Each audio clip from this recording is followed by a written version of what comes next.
Top tables. Yeah, we'll be back. We'll talk about it. Oh, good. I'm looking forward to it. I don't see. And we've already done one round and we can have a great conversation. So it was pretty good. I liked it. Yeah. Just so you guys know, Texas Roadhouse Monday through Thursday doesn't open until 3. Not at noon. I'm very upset. It's not for anywhere. It's the best part. So I'm always gonna get that one. We have a whole bunch of gift cards. And so I'm like, we have to go to Eugene anyway, so why don't we just go there and go to Cabela's? Where did you go then? BJ's. Oh, it's just It's all cheap. That's all we do. They got so, I don't know about it. Yeah. So much. Have you ate the hole in the wall? You ate the hole in the wall? Uh-uh. That's pretty good too. It's a award-winning barbecue. It's over by it's in Springfield, but it's over by the Sonics. No, I don't think. Yes. Are you willing to show me pictures of that?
This 3 p.m. work session to order and turn it over to Jennifer Nelson from OSBA. Thank you so much. Thanks for having me back, everyone. On this beautiful summer day. I hope everyone's enjoying your summer so far. I'm happy to be here, going back over some things that we have been really working hard on over what, year and a half, I don't know, but we're going to go in the next step. We had our last time we met together, we had a goal setting alignment practices where we kind of learned about how to look at our strategic plan and how to align goals for the board and how to align the superintendent goals. Since I don't know if you had anything that you actually, I had sent some things, I don't know if there came anything out of it that you adopted, but I know that we're going into the new school year now. And so the timing is probably appropriate now to start actually talking about what those are going to be. Today's going to be still kind of that work session. We'll build on what we were talking about last time, and then we'll see what kind of happens today. I'm going to put you to work some more, get some ideas, get some workshopping in so that you have things on paper that you can draft together. Terry's already been working hard on some documents, and they're in draft form as far as like some of the things we're going to be talking about today with superintendent communication, board superintendent communication, as well as how to focus on the things that the strategic action plan has lined out for you, as well as like a superintendent reporting framework.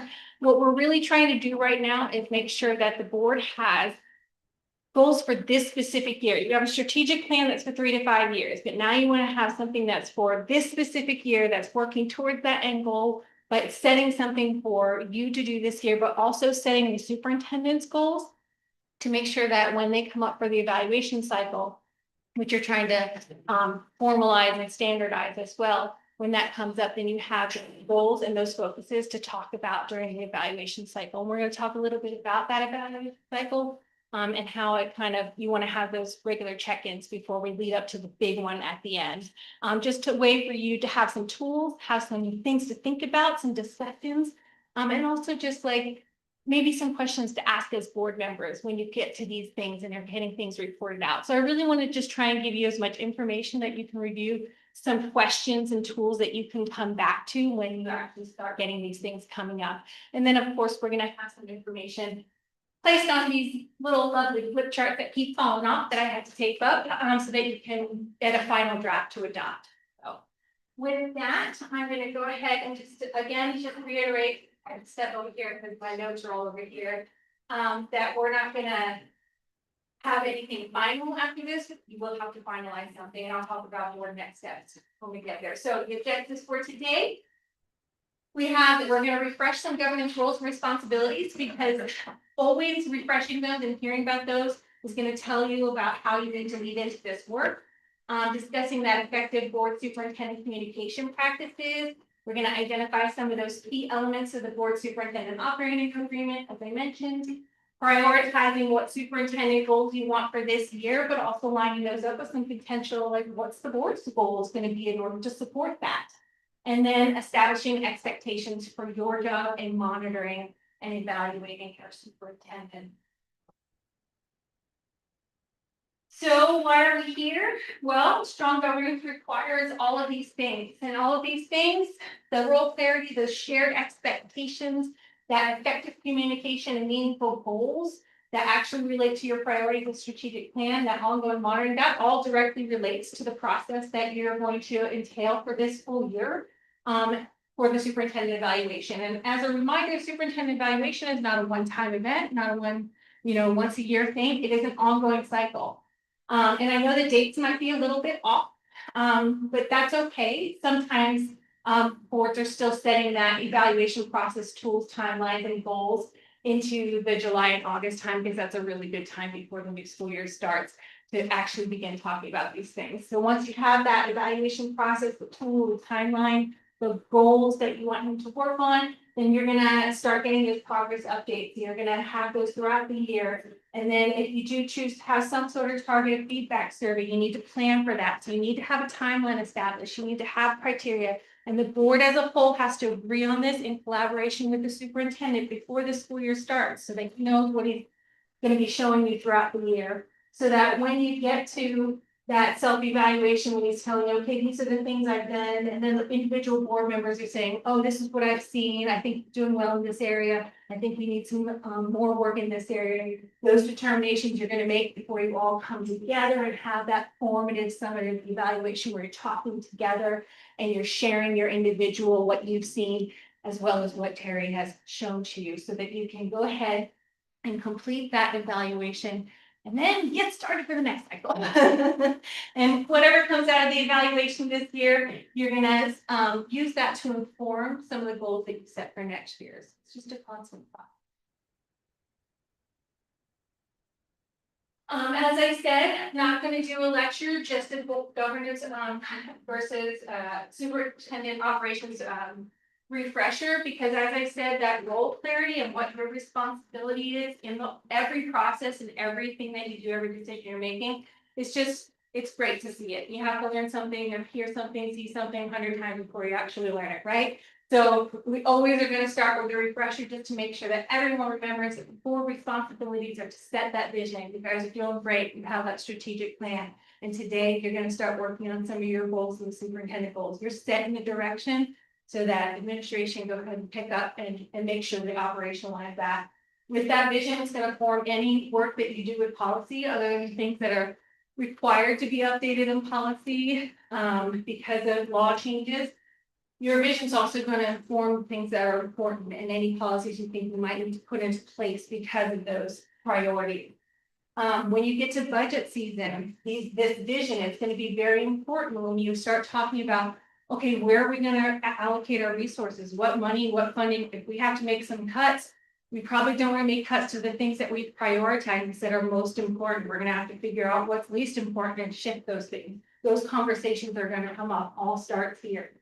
And then when you're going into that evaluation of the superintendent, that accountability piece where you're monitoring, you're making sure these things are happening, you're saying that this is where you want to go, so you have to be accountable. You have to have a way to say, okay, this is why we're making the decisions, these are our priorities, here's what the data is telling us, this is why we're changing our mind, or this is why we're continuing forward, this is why we're saying that we want to fund this and not fund that.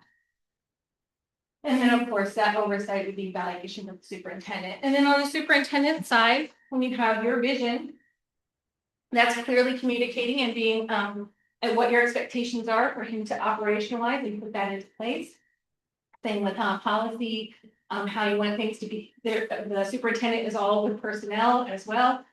Board members are not involved in personnel stuff unless it gets to the point where there's complaints or there's items that come up that is like an appeal. But other than that, there's some very strict laws and standards that go along with personnel things that the administrative staff have been trained on and need to do. So that's their area. Programs and curriculum, instructional programs, and any recommendations that they come. If you tell them to do something, they're going to come back after researching and making sure that they provide those recommendations so you're informed. Because not everybody was in a school before they became board members. Not everybody knows the ins and outs of the day-to-day activities as board members. So you need some sort of communication and information back and forth. And then, of course, implementing things that you've asked for that to be doing. So that's just a quick refresher. Making sure that we don't have role confusion as you're doing the hard work and being effective. And I wanted to go ahead and also just to be like proactive instead of reactive to things that are coming up. One of the ways we start talking about these things is that you're not going to know what the roles and responsibilities or how to act or what to say until you actually have the experience of something coming up. So sometimes what we like to do with those scenario works, so we can talk through those things proactively and before they happen. So you're like, okay, when this does come up, because inevitably it usually comes up at some point, then you're going to know how to react and you're going to know what to do and what to say. So let's go ahead and as we go through these next few scenarios, and I'll only doing 3, I'm not doing like 10, we've done 4. I want you to just think about what responsibilities belong to the board as a whole and what responsibilities belong to the superintendent. Because I'm going to go through. That's very good. All right, so the first scenario, parent complaint about a teacher. So this is a brief scenario. A parent contacts a board member, complains that a teacher is unfairly grading students or some other issue and requests that the board intervene. So who owns this responsibility? Superintendent. Anyone else? Think of something else? Why is it the superintendent? Because it's the other hands review. I'm sorry? It's personnel matters under his purview. Personnel matter. That's pretty much it. Yeah. It is the superintendent's responsibility, and some of the things to think about as to why that is that personnel matters are confidential. And they're really guided by policies, also lots of employment law defines practices and steps and processes that have to happen depending on what occurred. There's lots of different things that have to go on. The administrators know about that. They're also on the phone frequently with district council or OSBA to make sure that they're following all the right steps. Individual board members should not speculate or investigate in anything that's going on. If you hear about something, it's best to kind of communicate back to administration if you hear about something. But not really to intervene in that. Complaints need to follow the district procedures. And the board only, as I said before, may only become involved through the policy process when decisions are appealed. So that's one of the reasons why we say push this to the superintendent, because it's really to relieve you of any like potential issues when something comes up to the board later, if there's a decision made and based on something that did probably not because of the graded students, but if it's more severe and that person needs to be let go, there's processes that have to go through that. If they want to appeal that decision or saying, you know, you let me go for the wrong reasons, I don't think the investigation was fair. If that eventually comes back up, they might come to the board, they might say, hey, I want, and then you're going to be like a hearing body, and you're going to be kind of like determining, well, you know, did they act according to policy? Were all these decisions made correctly? Do we feel there's any gaps in the investigation? Those kinds of things might come up, and you want to protect yourself from being involved in that until it gets to that point when you are being called to be involved in a personnel process. And that would be an executive session. It would be confidential, and it would be covered according to however the legal guidance is being given through the administration. Okay, and I also like to give everyone, so I can think of a good one. This is what an appropriate board member will be response to these, because this happens all the time.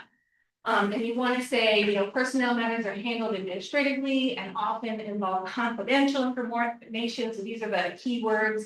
I encourage you to contact the district office if you have questions. Or I encourage you to look up the complaint process if there's something that they want to complain about. So those kinds of things. And there's also different complaints that you have the traditional complaint procedure, but there's also other areas of complaint processes that might overlap with that have other laws and other things that have to happen. So that's why we say we push it to the administration too. Scenario 2, how about this one? A community member contacts several board members about a student drop-off traffic and pedestrian safety near a school and asks the board to look into it.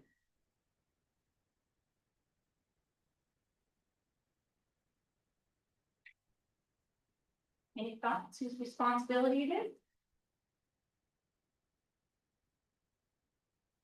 Is it the board? Is it superintendent?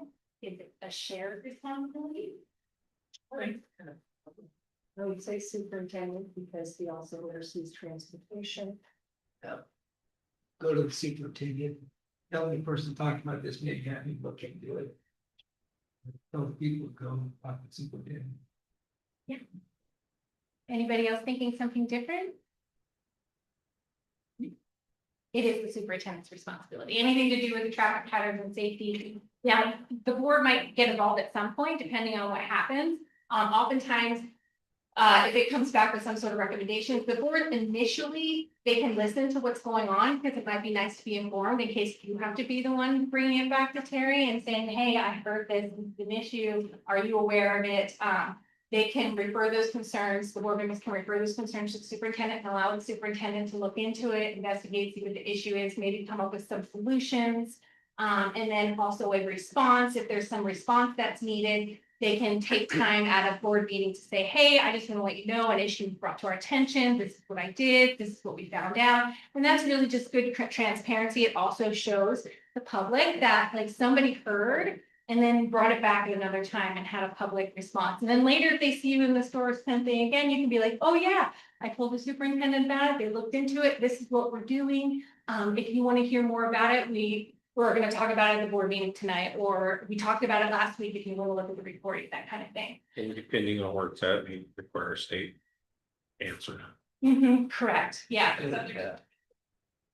And really then the board's goal, if it is something that comes back and Terry responds and he brings the solution to you and lets you all know, just so you're aware of it. You might want to ask for some updates, or you might be receiving some updates if it becomes a true significant issue, or like you said, you have to get follow-up from another state agency.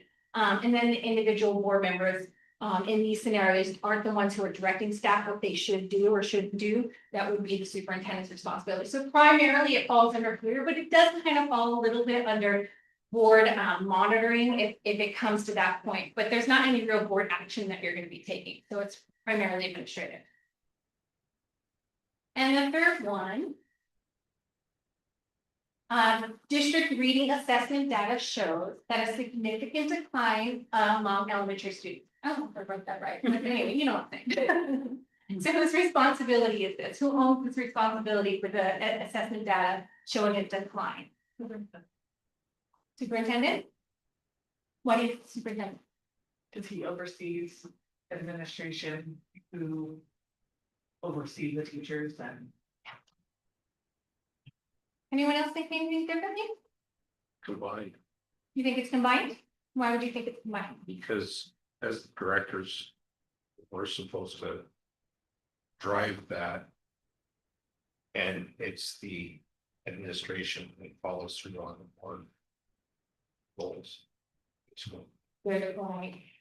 Yes, I see why you're saying that, but also that it's both correct. It is shared because of that, exactly what you're saying. So like the superintendent is going to develop these plans and the response, so that's primarily administrative, that's his duties.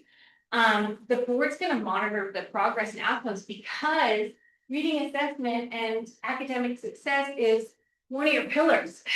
And it's obviously one of your priorities. So we're going to want to make sure that whatever's happening here, if we are seeing this, then we want to have some implementation of some action. We want to give the superintendent as a whole board direction as far as what we'd like to see and what we'd like to do. And then he's going to come up with ways to get there and report that data out to you. So it's a shared thing.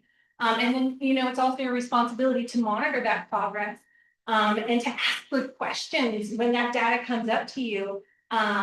Not necessarily about the instructional practices, but whatever the data is showing you, and if you need to reevaluate what your goals are or what you said that you want to do. So just so long as you're maintaining your position as the vision and the direction, and then Terry is going ahead and operationalizing it, and you'll evaluate that progress as well.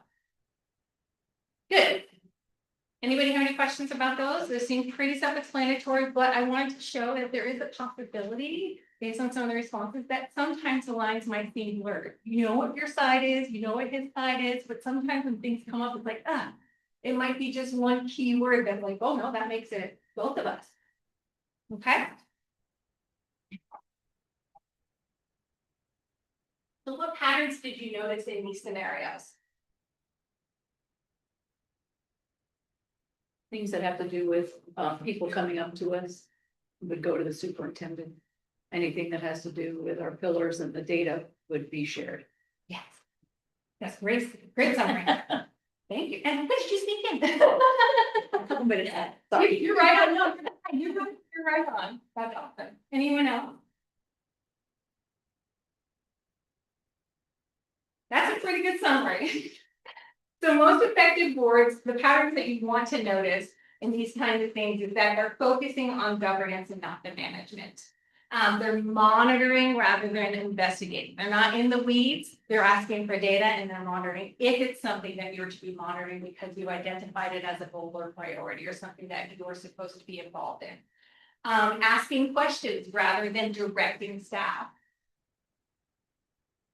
Establish your goals and expectations early on, because if you do that and everybody's aware and they're on the same page, then everybody's communicating in the same way. So we're speaking to the public in the same way. We're saying everything the same way. And we also know what our communication protocols are. We know how we're supposed to be interacting with each other based on our board superintendent operating agreement. See how this is all kind of tying together? These kind of define how we're going to interact when things come up. And then hold the superintendent accountable for that implementation. That is part of your goal. That evaluation is that if you're sending direction and you're telling them what to do and you're saying that this is the priority and you want to see this data and you want to see this progress and you want to see these changes made, When it comes to the evaluation part, then that's when you're going to be the one to say, okay, this is what we saw, this is what we'd like to see. What we continue to want to see, this is what, we want you to work on a little bit more. So that's your role as the superintendent's employer. Okay, I want to talk a little bit about, that individual versus collective authority. And some of the scenarios that we talked about, what are some of the challenges that can arise when individual board members attempt to act on behalf of the board? It's not the will of the entire board. And it's not within their authority to Yeah. individual mayor, yeah. It's not within the authority and it's not what the entire board would decide. Yes, and that's the key. Like it needs to be a decision, and maybe not everybody agrees, but whatever that vote and whatever the action is, that is the will of the board, and that's how we proceed. Basically, you have no power outside of the board. Yeah, you don't, well, you have some powers, but you're right, you don't have authority outside of that, but this is what you do have. You have that one vote. You have the ability to ask questions. With the caveat of also how you ask those questions and when you ask those questions, making sure that there's not surprises, but that's something that's determined by a superintendent communication protocol or agreement or operating agreement. So yes, you may have ask questions, but you want to think about when it's best to ask those questions. You don't want to throw them in a public meeting when maybe you need some information for something and nobody's prepared to give that to you. So something you know you're going to ask, it's great to kind of bring that up ahead of time. That means you review your packet, you kind of know where your questions are going to be, and what you might ask might be something that somebody else needs to know. So it's great to bring it up at a public meeting. But oftentimes it's best to give the heads up so the staff can actually have something prepared, and that we're being respectful of like being in an open meeting and everybody's watching us. So making sure that they have something to bring to us so that we can get those questions asked or answered. Because you want to seek information, you want to have an informed vote, because that's part of your role as an individual. You're bringing your personal views, your values, you talked about values that we built together before. You're bringing all of that into the vote. And then ultimately, whatever the decision is going to be the will of the board. But you do have your own role, and you do bring something to it. And some people might have a perspective or a view on things that others don't. So it's important, and you need to feel that it's important that that is brought up, but at the appropriate time, and to make sure that it's beneficial and effective for the work of the board, and not just gonna like, oh no, we can't make a decision tonight because this question came up and I don't have the answer, so I can't vote. The board as a whole wants acts collectively, as we mentioned, they make decisions publicly in these meetings, they establish the direction, and then they evaluate the superintendent. So these are the roles individually, but the board as a whole also, those decisions that are made publicly, that sets the direction, that informs the administration, what they're supposed to do and how they're supposed to proceed. And that's the direction that, the only time you get direction is through the whole board, not individually. Any other questions about individual versus what? Okay. One of the other big things about this too is to think about is that you're really not just building trust amongst each other, so that other board members aren't taken by surprise, but also you're building trust with your superintendent, your staff, but also really building trust with your community, because they know what to expect from you. They know that if questions do come up, most likely that you as board members have prepared staff beforehand, so those answers can be had right away, instead of being like, hey, I'm here tonight, but I can't make the next meeting, and that answer might come up. It's just that transparency and talking about those things in the public meeting really helps everyone else too. So build that trust and accountability on all fronts. Okay. So, what are some other individual responsibilities that each board member has to prepare for meetings and participate effectively in those decisions? Thanks. What are your roles? What do you do as an individual board member? What do you need to do to prepare and be an effective individual board member when you come to the meeting?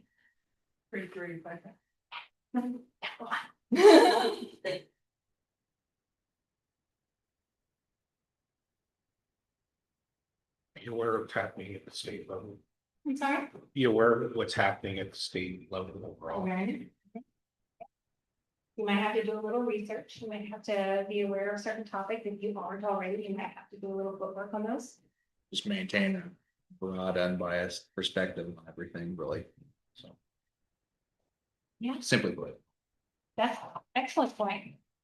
Trying to be unbiased, but at the same time, making sure that you're asking the good questions, because what do you want your questions to be focused on? Students and success of the school district as a whole.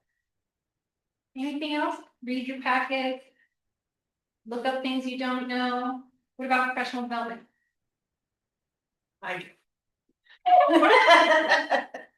We didn't get to have as much fun if I can come out, right?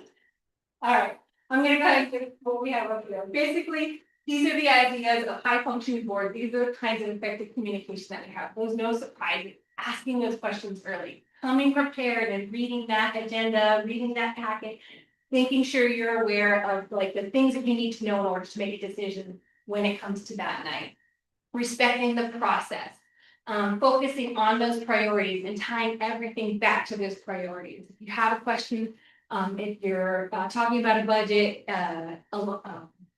allocation, anything, you want to make sure you're pulling that back and asking the right questions and keeping that focus and lens on your priorities.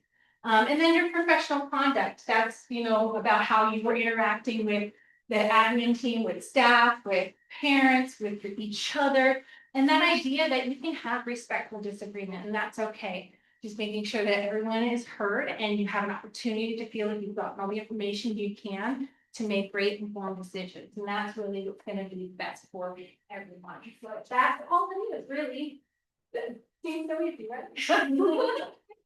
Okay, so I'm going to discuss one more thing I'd like you to talk about, because we're going to kind of start transitioning into how we make our roles and our responsibilities and things we need to do and how we prepare individually.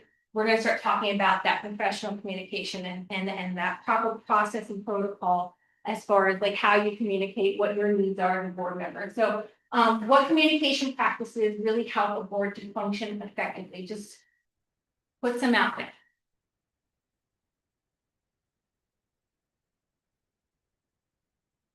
Like packet review. That's the communication practice that you review your packet. Julie's really good about pushing information to us, whether it's a one-time event or whether it's the packet, whether it's changes in the packet. Yeah. Or just that idea of making sure that all the board is getting the same information and that not a few members are because they happen to be somewhere at the same time. If it's something that affects the decision you're all making sure that everybody has that information. That's important too.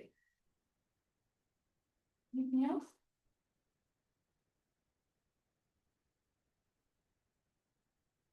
I think we kind of covered it all, but I'm gonna make you dive a little bit deeper. So I wanted you to start thinking about this, because we're gonna jump into building a board superintendent operating agreement and getting some things out there that we have as expectations for communicating and expectations for how we treat each other. And really it breaks down into some of these groups that we have here. But I want you to be thinking about these things as we go into it. So when you're building a board superintendent operating agreement, you're really thinking about these discussion areas, how we're going to communicate together, what expectations we have about the communication we receive and how we communicate with others. That meeting preparation, what things we need to have, when we need to have it, those kinds of expectations. Professional conduct, how we expect each other to talk to each other in the room during a public meeting, outside of a public meeting, those kinds of things. Decision making, what things do you all agree upon or expected of others, that you get questions ahead of time, that you're informed, that you're reading your agenda packets. And then also, what are your expectations for the relationship that you're going to have as a board, as a whole, and as individual board members with your superintendent? So these are the kind of areas that you start talking about, and I'm going to give you a cheat sheet. I'm going to give you a list of some typical things that directors expect of their superintendent and what superintendents expect of their directors that help to establish these operating agreements and expectations. I'm going to have you look at those lists and start discussing in small groups, identifying some of those practical commitments or expectations that you think really should apply or should be somewhere in your agreement. Because I'm going to give you a big list, but you might not agree with all of them. What we want to try and do is pick 2 or 3 that are really important to you as maybe a small group, and then we'll report out and see what everybody thinks. And we'll write them down And then we'll have those expectations in those areas that could easily translate into a draft document. So if you wanna, let's do a couple of pairs for now, just whoever's sitting next to you. If it needs to be 3, that's fine. And here is the list. If you can read that, if you need to come up and look at it, but these are long lists of things that are typically what directors expect of the board. Or not director, superintendent's expect of the board, that was for an executive director. And then the board's expectation of the superintendent or the director. So look through that and pick a couple that you really think should be included in Sweet Home's operating agreement. Yes, Can everybody make it any bigger? I can try. At home guys Good in the idea. back. Do make glasses.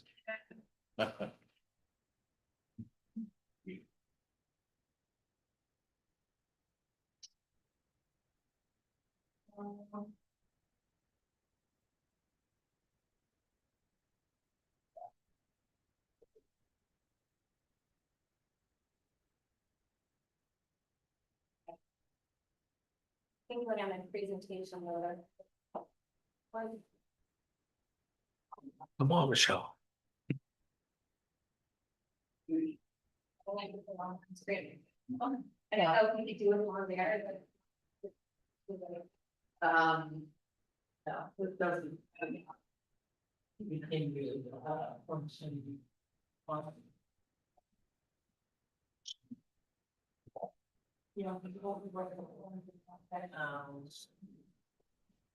Yeah.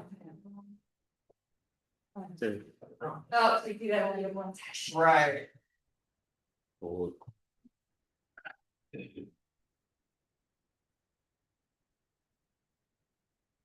right, I'm gonna start reading through. Okay, I'll read them through. If one jumps out at you, just write the number down. Okay. So we'll start with superintendent's expectations of the board. Recognition of the superintendent as an educational leader of the school. Number 2 is willingness to share the success and failures of the school system with the superintendent. Number 3, assistance in gaining acceptance and support in the community.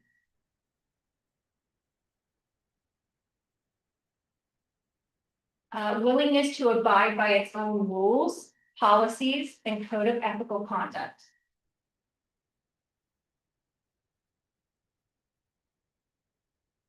Well, this is the superintendent's expectation of the board. Willingness within budget constraints to provide the superintendent with adequate staff and clerical assistance. These are expectations.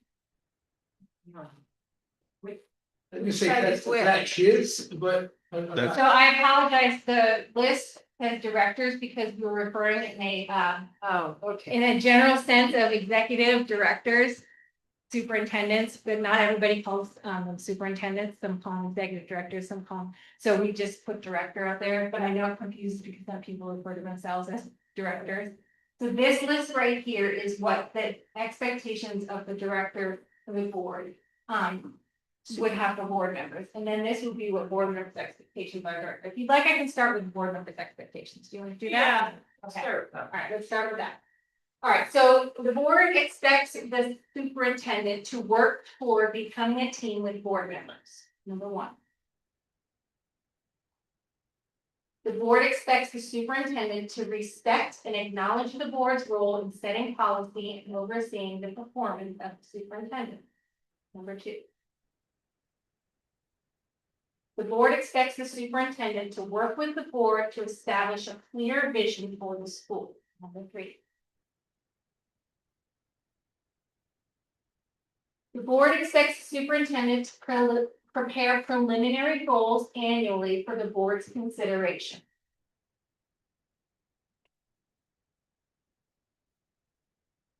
The board expects the superintendent to provide data to board members so that data-driven decisions can be made. Number 5.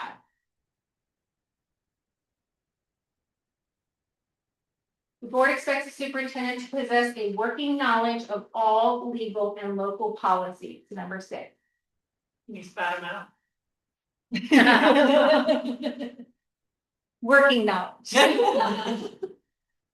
The board expects the superintendent to inform the board of all critical information, including relevant trends, anticipated adverse media coverage, or critical external or internal change. Number 7. Number 8 is the board expects the superintendent to distribute appropriate information to all board members. Number 9, they expect them to communicate with board members promptly and effectively. Number 10, they expect to distribute the board agenda by, and then you would specify a date and time, prior to the regularly scheduled board meetings on whatever day that is of the following week, except when major holidays fall on Friday. So this is where you kind of say, hey, we all expect to have our board agenda packets in hand so that we have time to read them and make those informed decisions and get questions back to you. That's number 10.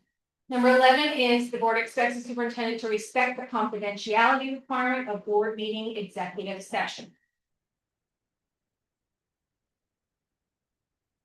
Number 12, the board expects the superintendent to treat all board members professionally. 13, to communicate to individual board members if a problem or issue is observed developing with an individual board member. 14, to conduct a self-assessment prior to the board's evaluation of the superintendent's job performance. 15, that the board expects the superintendent to represent the school by being visible in the community. And finally, 16, the board expects the superintendent to provide follow-up information to board members on concerns and issues that they have referred to the director and close the communication loop. So we'll start with that. If you've jotted down kind of your top ones. Terry, of course, you've already kind of started working on this for yourself, and you have these over here. That would seem like it'd be more something that you and Julie could talk about as far as those expectations as well. And if you want me to go through those, we can, or if you want to step up and look at those.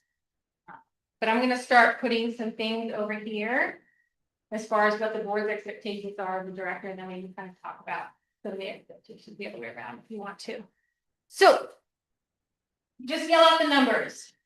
If you're looking at these things, look at whatever number that it is that you're talking about as far as expectations, and think about which one it would fall under. I love 15. I'm sorry? I love 15. 15, so represent the school by being visible in the community.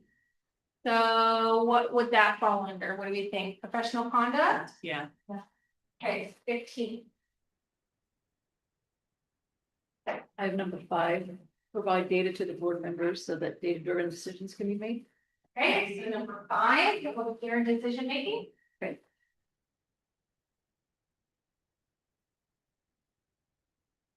7. 7, inform the board of all critical information about relevant trends, anticipated adverse media coverage, critical external, internal change. Sounds like that would be over under communications. I also like 8. Okay, 8 is distribute appropriate information to all board members. That would be communication. And 9. Communicate with board members promptly and effectively. All right, we're covering it all. Anyone select any of those that have to do with meeting prep? Or the board superintendent relationship? Meeting part, I think we already have handled really well Okay, from what I've expected. is it covered?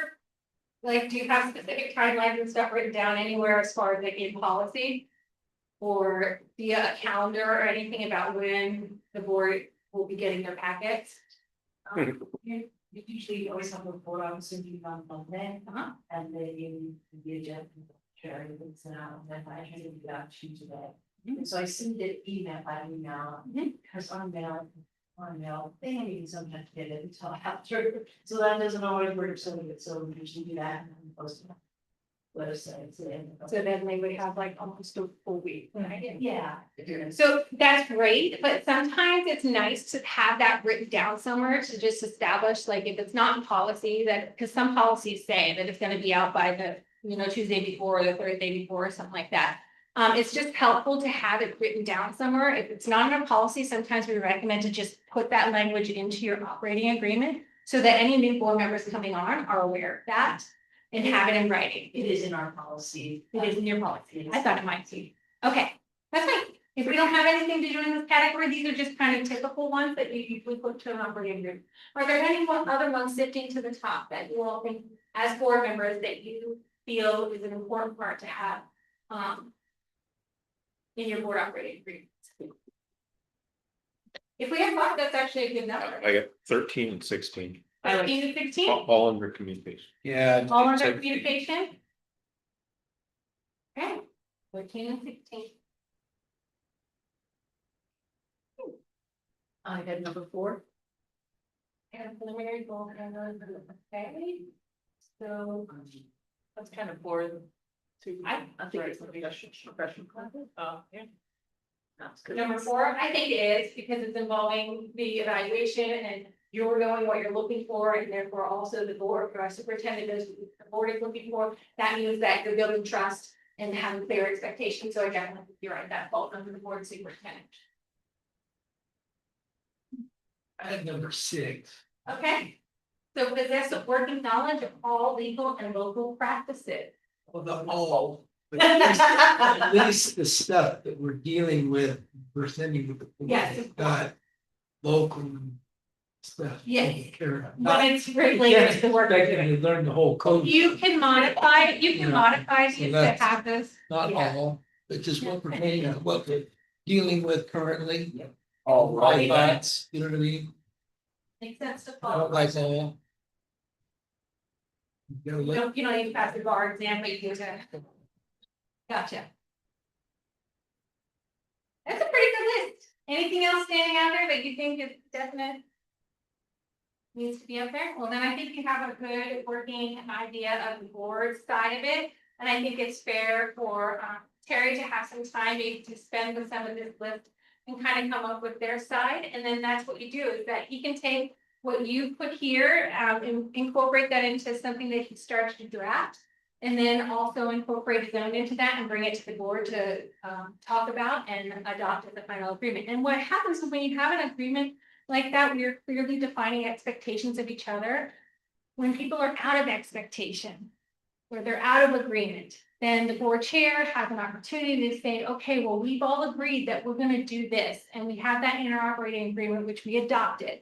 So let's go ahead and bring back into agreement. Let's just remember that, and maybe we're talking to each other in a disrespectful way. I don't know what's gonna happen, but if that's something, you have something that everyone's agreed upon, you have some buy-in, you have some ownership on that, and that you're all holding yourselves accountable as well as being able to hold each other accountable. And that's the important thing about it all. So you've got a good working thing. I'm gonna go ahead and I'll type these things out when I do my summary report so that you have them all listed out. You can draft it and bring it back up for a later date. And then you can also wordsmith things if you think some of those things need to change. Do you feel like that's a valuable exercise for the group to start talking about those things and have those expectations lined up? So are we gonna talk about these now, or we're gonna have Terry respond and then we? No, we're not gonna talk about them now. So tonight, I think I said, this is the workshop. So we're not finalizing anything tonight. We're getting the materials and the things and starting to have those conversations. And then you would bring that together in a draft document that the board would talk about at a later date. Okay? All right. I'm gonna switch gears a little bit. We're gonna start talking about raising concerns. I know that we're recently doing a new board member cohort. And a lot of the new board members that are coming in are like, okay, I don't wanna ask this out loud, but I don't know how to get something on the agenda. Like, what's the process? Like, what if I notice something that I think is a concern that we should be talking about? And I really wanna get some board work session discussions on that. Or I really wanna recommend that either myself or others need to get some training on something before we go into approving the budget, those kinds of things. How do I communicate that without like making it seem like we're not already doing it? I just don't know. And that's one of the things that we start talking about, is like, how do you raise concerns effectively, and that's helpful for you and for the group. And so these are just kind of a list of some of the things that you might have concerns about, like, you know, we talked about those scenarios where it's like, is this the personnel issue or do we have some effect on this? I don't know, like what point in the process are we at, or do I come into this? Or legal issues, operational concerns, like those scenarios, community complaints and new ideas or issues. Maybe it's not always a bad thing, it's not something that's coming to you that's negative, maybe it's something that's a new idea, something that you think would be really great here at Sweet Home. And you would love to have the board talk about that, but maybe you're the only one. But you can't know that until you bring it in front of the board to see if there's other people interested in having that same conversation. So do you have a time on your agenda to have those kinds of board member, I want to bring this up, or do you have a way to submit a form to request that at when the officers need to decide what the agenda is going to be? So really it's just like thinking about, do we have a process in place? If we don't, what do we do in these situations to make sure that board members have the information that they need? And how is it appropriate for them to contact, or who contact? Because you don't want them going to the principal to ask them about, you know, hey, do you think you could do this program? Do you think this would be a good idea? No, we want to refer it through the superintendent for any like programs and things like that, because it's operational. And also an individual can't direct, you know, Terry to go and do that. You have to talk it out as a board first. So how do we do that? So what do you think is an appropriate process for some of these things? Do you have something established? When personnel matters, like that scenario that came up, is there you have a complaint process, right? If there's a complaint about, okay, this teacher is poorly grading or isn't grading correctly, a parent comes up to you at the grocery store, you can refer them to the complaint process. You know, you don't want to get involved, you can explain to them, oh, well, you know, I can't really get involved at this point, but have you talked to the teacher? Yeah. And if they say, oh, yeah, I talked to the teacher. Okay, well, if you look at our complaint process, the next step will be to go talk to the principal if you don't feel that you've had any resolution. You can explain to them what the process is, just to inform them, rather than say, just go look it up in chaos. You know what I mean? But what do you think about this? Are there processes in place, or do we need to have some processes put in place?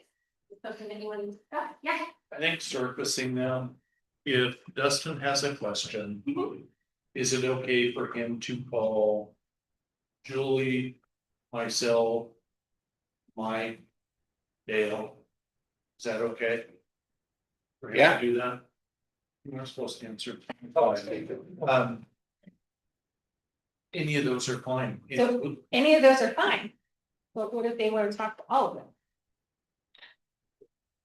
Then you got a problem with the, more than Yeah. four, so that, so to me, I just go to look, tell my. Like, if they meet Mondays or something, or out. Sometimes call Terry, but for the most part, I look at this, Mike, whoever the chair is our go-between from us to the admin, is the way I look at it, and that way you're safe, because you don't wanna go collaborate and figure out, what do you think, then they come back this time. Yeah, that's exactly what I point out. And you're right. If you got to choose, is it going to be board chair or is it going to be superintendent? Like, what's the first starting point? What would be that? It may be different. I Each think one of these board situations. chair, because we're board members, he's our representative. Yeah. In the district, that's just, And if you weren't sure, would it make sense to call Julie to ask her? Cause it's not the superintendent, it's not the board chair, but it's someone involved with all of the above. I That think makes sense. it would make sense. And I give this caveat, it would make sense if Julie is in agreement with that. Do you know what I'm saying? Because not all board clerks or secretaries she have doesn't this have a kind choice, Just to get it happen. just Yeah. saying. No, absolutely. And sometimes that's the safest bet too, is that board clerk or your board secretary, because they're that in between. Yes, they're the superintendent's employee. Yes, they're helping assist and support the board. They also have direct lines to OSBA staff. Oftentimes.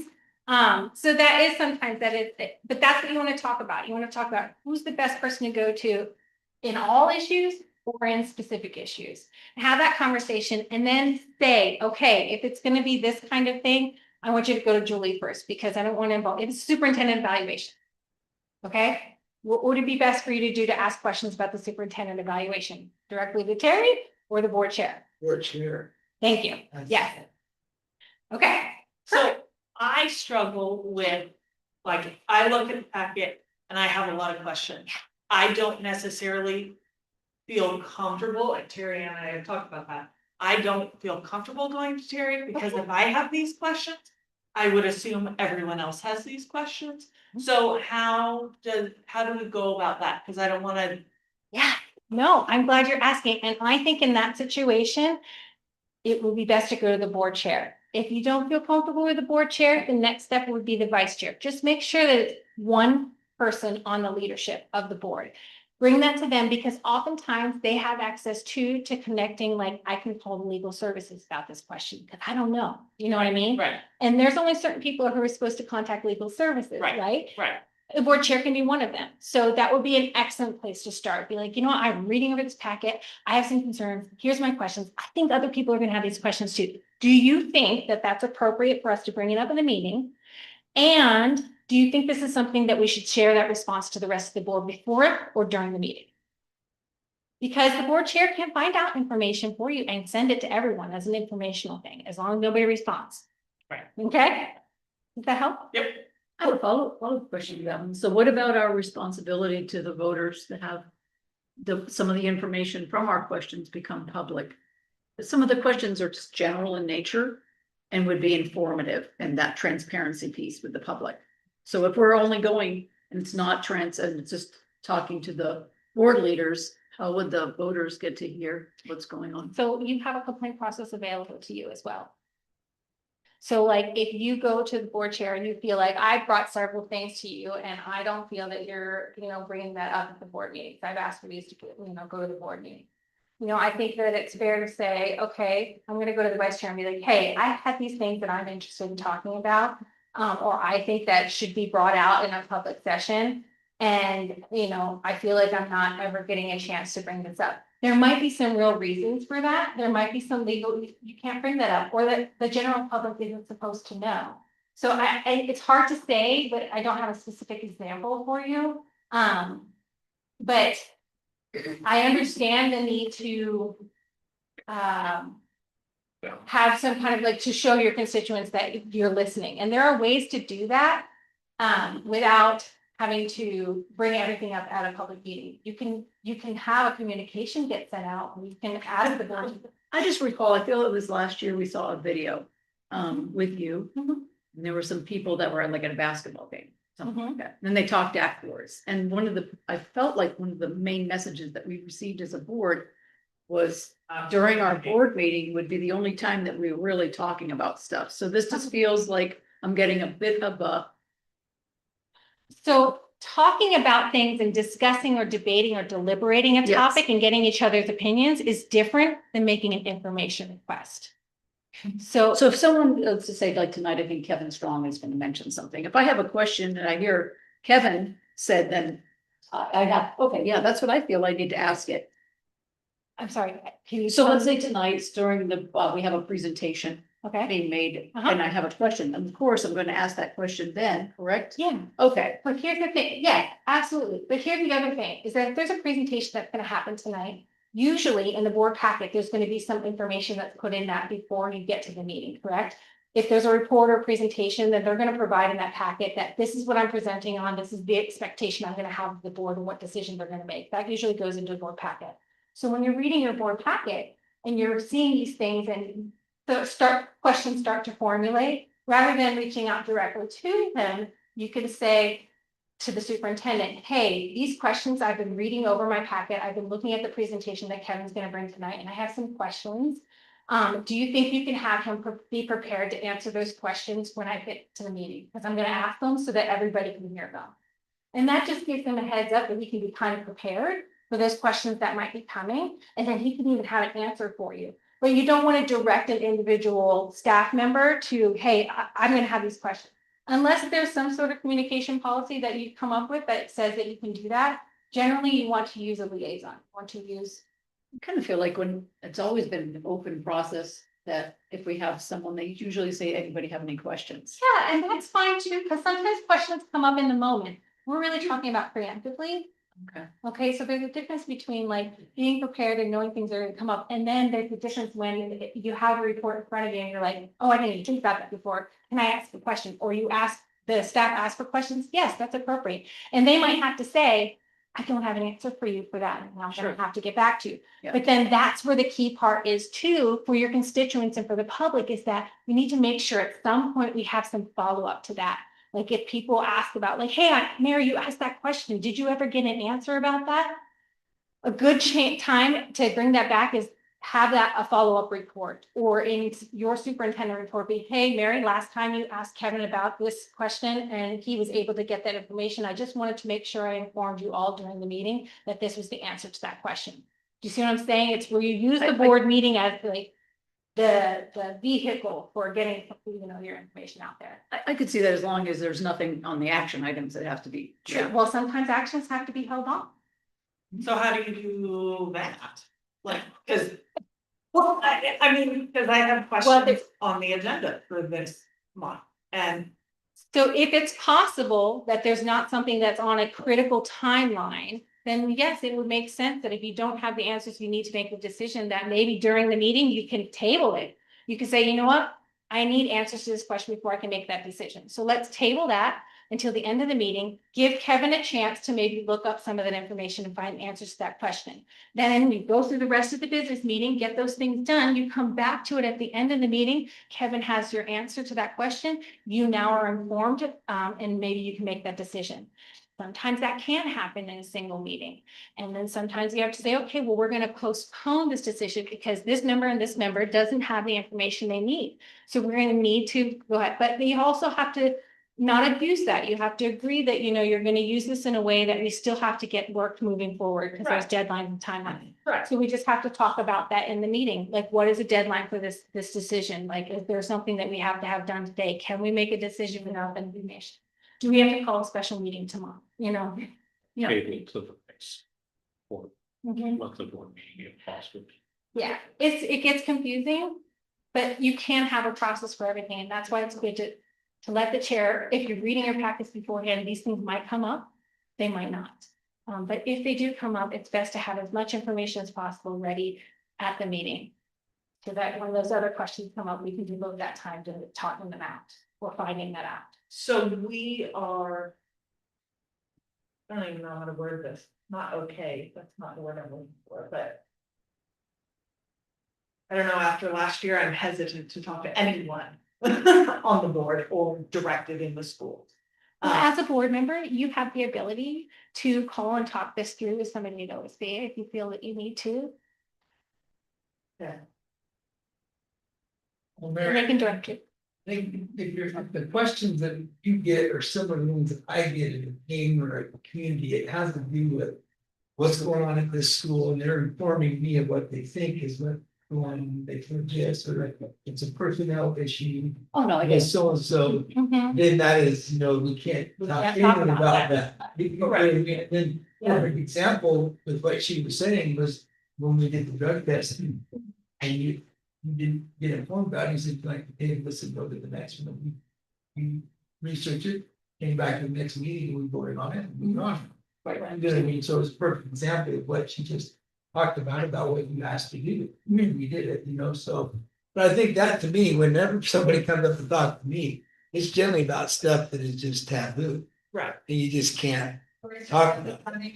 You know what I mean? Or if it's about the bond and what we're doing, what we've met in executive session, you say, well, we've got some stuff cooking. We'll see what's going on and, And let them know. for me to know and you can find out, So I mean, it's just, I know that if there's Yeah. personnel stuff and everything like that, we can't. Right, but when you get into personnel stuff, that has to do with policy. And if I'm not able to find that policy, or did we follow this policy, things like that. Well, I'm seeing that thing is if it's a personnel issue. Then they've got their checks and balances within their organization that. We're just trusting that they're doing that. And the state. And it's, and if there isn't, then it's up to the responsible parties that are in question to go to the people above them to have them come down and investigate the administration that evaluated them Yes. and that laid them off, fired them, and gave them the walking paper. That's not up to us. Yeah, if it's not, That's up to if the it's not. responsible parties to follow the complaint, not be their voice for them. Yeah. Correct. They have to do it themselves. Correct. And I get it. So that's, your encouragement would be, if you're that passionate about it, and you're that right about it, then there, and then when it comes to the session that we meet, like we've done a few times in executive session, and you're in front of me. Right. Then we'll get the information out, and then I can make a decision on it based on that, because then you can hear both sides of it, you're just hearing Yeah. one side of it. Right. Yeah, and that's the good thing about that executive session. That's why we have those exemptions, so that you can have those conversations in front of the board and the board That's can be what like, you okay, get. now I'm hearing both sides. But it can only happen if the person who is involved in the personnel matter and the decision initiates that conversation so that it gets up to the board. If it doesn't, then They it's have not to in the do board's purview until it comes up to the board. I know, it's hard to determine, but really any advocacy you do, it be on behalf of students and the district.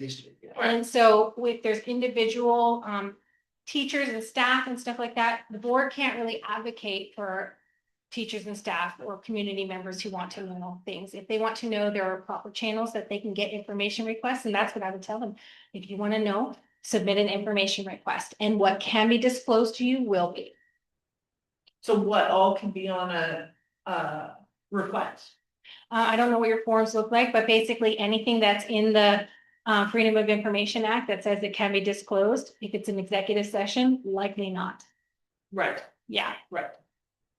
Okay, and there's certain things too that you can read as far as like what can be disclosed, what, that's a lot of information to read. So it's really, if they submit the request, they'll be told whether or not they can receive that information. Oregon Public Records Law. Yep. There's public meetings law too, but Oregon Public Records Law is equivalent of FOIA, the Freedom of Information Yep. Act at the federal level. Yep. And it provides 80, 90, 100 exemptions. Yes. That are conditional, and some of them that are, you're weighing different interests to decide whether or not to disclose something. The public body, it's every written document, electronic. Telephone message, as a county attorney, I wrote the appeals when the cities would fail to do that, would fail to turn it over.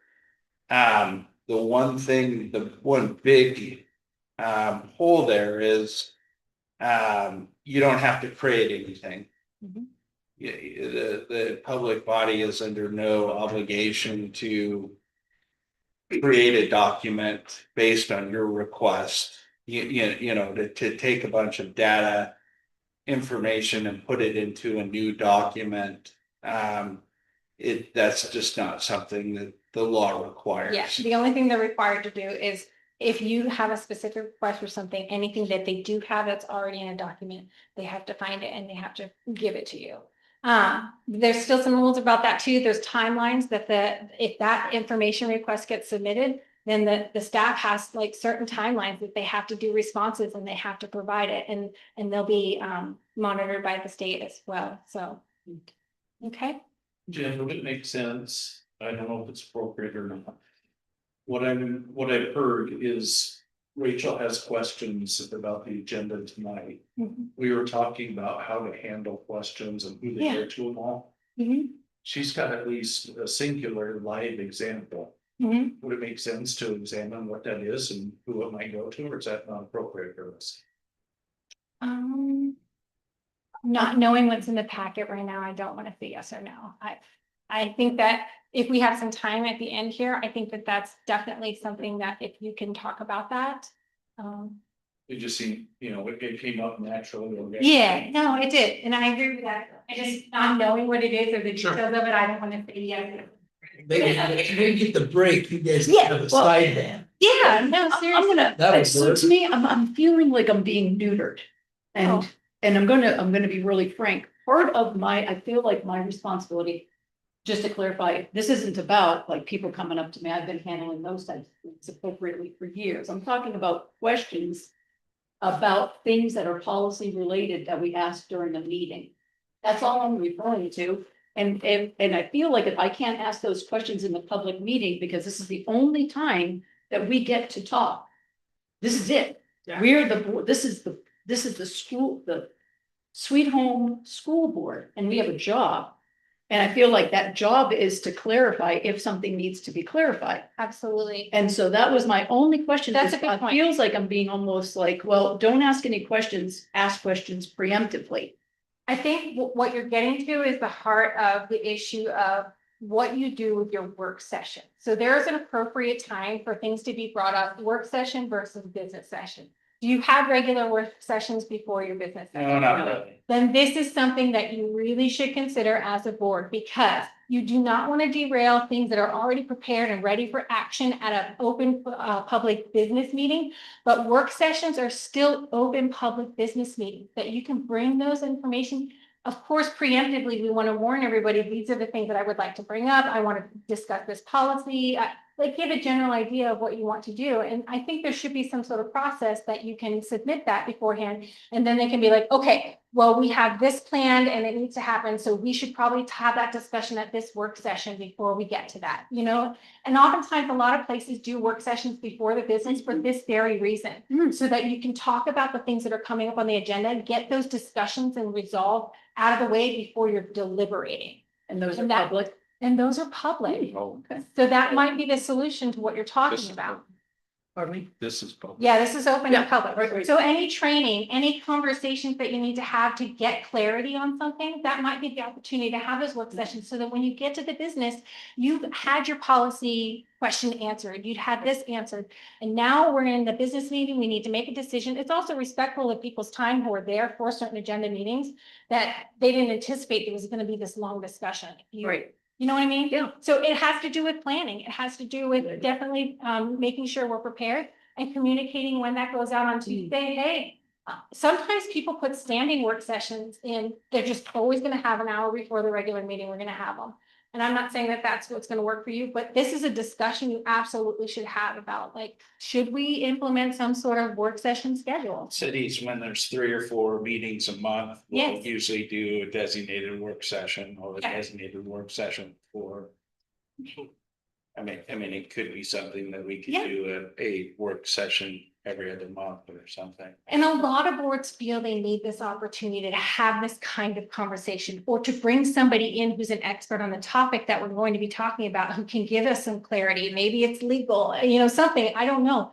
But these are really great ways for you to have these discussions still in public. And so your constituents know that you're bringing these things up and you are examining stuff and you're asking questions. You're doing your due diligence as an individual board member, but you're also staying within the authority that you have. I like that. Okay? I do. Yeah. Thank you.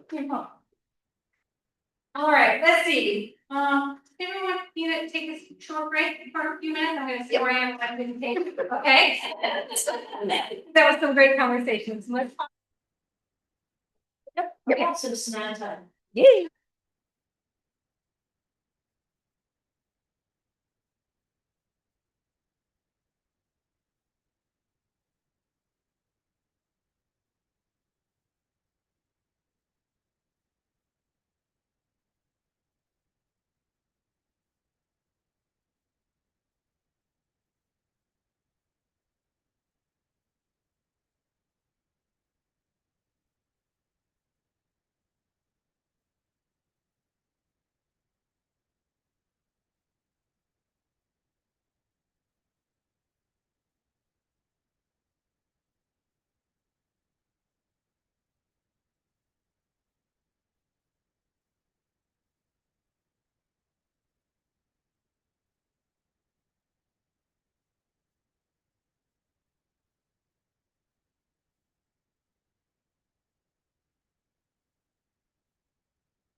So we're gonna. And,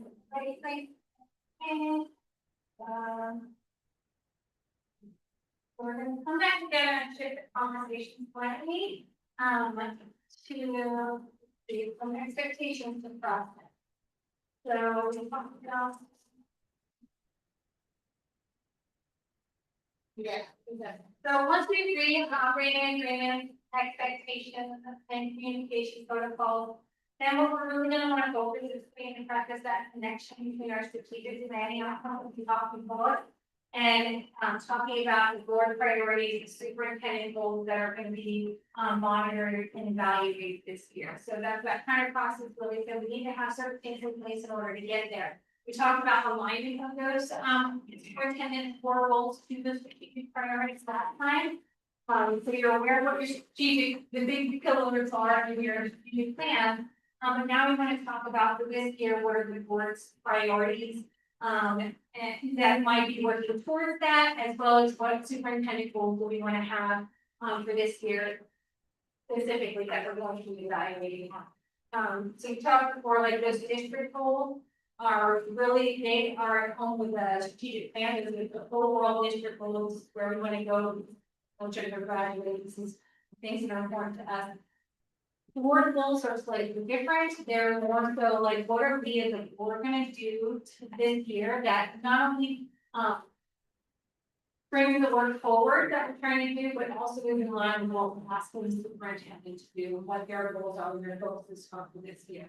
Because sometimes if you have something that you're asking the superintendent to do, you're asking them to bring data back. And you're like, well, we don't really know as a board, like what to do with that, and we don't understand this process, so maybe with the board will. For that would be like, we're gonna get some training on that topic, so that we can look at the data and understand it well, and we can help, understand whether that promise is being made. But if they're moving the goal, whether it's superintendent evaluation, so that's the kind of thing about alignment we worked through last time. So, and also one of the things we want to keep in mind is that we don't want to, have like 10 priorities for the year, because it's just not going to be able, you only have 4, right? So for 3 to 5 years, don't have 10 for a single year as far as what is probably. So we just want to identify the ones that matter the most, like right now. So when we're prioritizing superintendent goals, I'm going to do a little activity, we're going to kind of talk about this. Carrie again has started kind of putting some draft stuff together. We've been talking about these things based on performance standards that are relative to what is the name of the program that you consider other how you evaluate other staff in the district. We said that there was a Sign, what is it? bullseye, Okay, yeah. So there's and it has performance standards so that you kind of relate the same that's like based on Danielson's frameworks. that's what I don't remember the name of it. But basically what you're looking at for staff as far as communication, certain performance standards you're expecting in staff, you're also expecting of yourself. It is slightly different than what OSBA uses, but generally there's some of the same elements there as far as we have 8 nationally recognized standards for superintendents specifically, not necessarily other admin staff or teaching staff, but specifically for superintendents. And that workbook is available, and you can kind of tie some of those things into that you started working on. And I'm sure that there will be some great interest, because I think you said there was 8, we also have 8 national. So they probably might be worded differently, but they still really in kind of things that they're looking for. But the idea is that you want to, based on your strategic plan, you want to look at this year, and you want to talk about potential areas. And these are some that are already given upon by Terry. So I just put them up there because we start thinking of them. Doesn't mean that you have to use these or that these will be the only ones. You could have a potential areas that you want to see as a priority. That's not setting the goal. We're just setting the priority, because these are the things that are important to us this year. Like you talk about a little bit about the things of communication, the several items that we have expectations of communication on our readiness.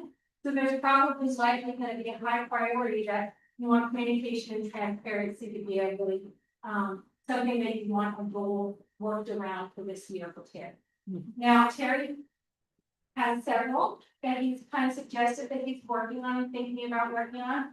I say it's a little bit more than we should be looking at, because we generally try and keep superintendent goals. maybe 3, but not 5 and 6, okay? You wanna really make sure that you're focusing on the highest priorities, and then next year, we could focus the new priorities. But really, if you want some actual work to get done and things in improvement areas to get done, we need to live in that focus. These So, building blocks. yes, yes, you have three street plans, and 1 year at a time, we're gonna make our way there. So these are some things I want you to individually identify from this list or being at your home, please do. The top 3 priorities we take, like I said, no more than 3 please, as far as goals. So if we identify top 3 priorities, then we have a goal attached. Maybe to each of those areas, or maybe we only have 2 priority areas and there's like 2 goals. For that and for that. But it's a great way to start, so individually reflect on these, add on 1, write down 3 of your top priorities and potential areas that you feel the superintendent should focus their goals on this year. And then we'll have a discussion, come up with consensus, and then once you have those priorities, it's your job to come up with priorities and the vision, and then you hand it over to Terry and say, hey, how are you gonna make these goals? What goals do you think would help, to put forward the planning. So maybe give you 2 minutes to go ahead and start working on that and get those 3, and then we'll stop.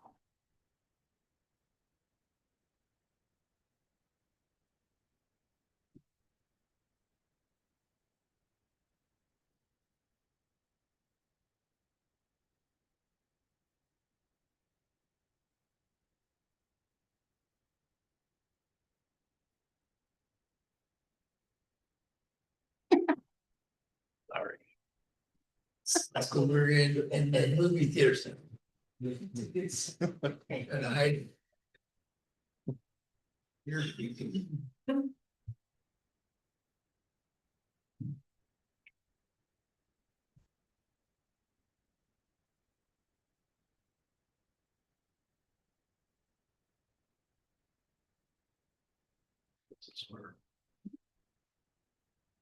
So.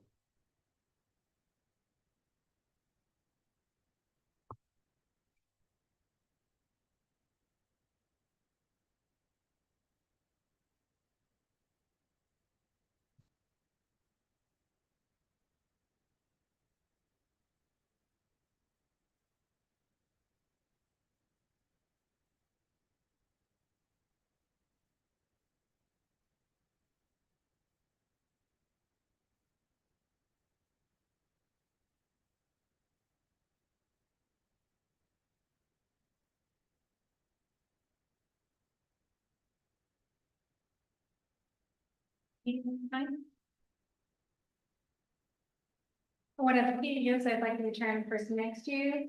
And just talk about your priorities with each other and see if you can come up with 2 to 3 combined between 2.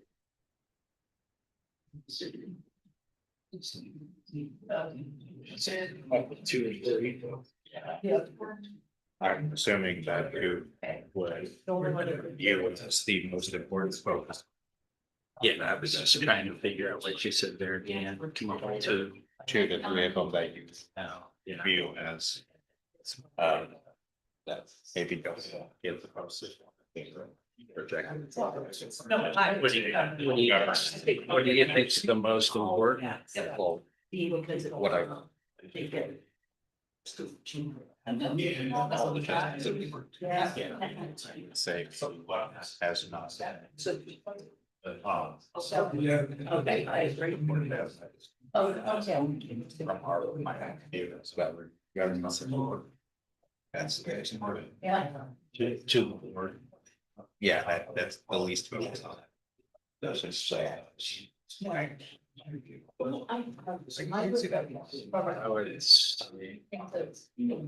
District operations. In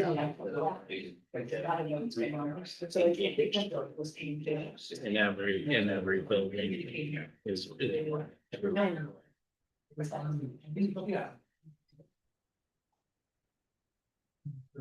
Right, so.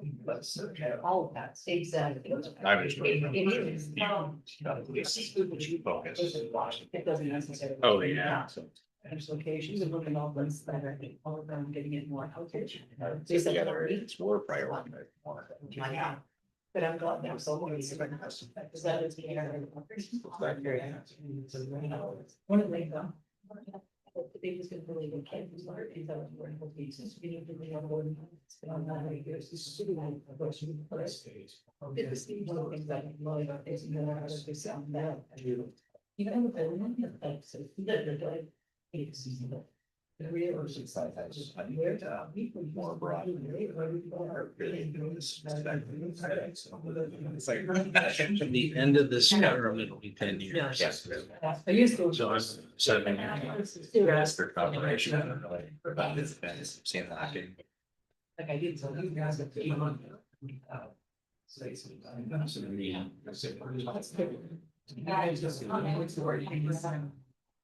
That should have. And they continue. As. To every one. I agree. Yeah. Okay, does everyone have some that they can share, that they've identified? Yeah. Anyone need more time to identify priorities that are top? Need more time? We are. Okay, so what I've done is I've listed these here. Did anyone have an additional priority that came up in their conversations that's not on this list right here, that you see up there? The same one. Oh, I thought we were supposed to focus on. Yes, if you're, I wanted you to focus on the ones right here, but I said if you did have one that's outside of that, you could bring it up. Did anyone bring up something different than what's here? Okay.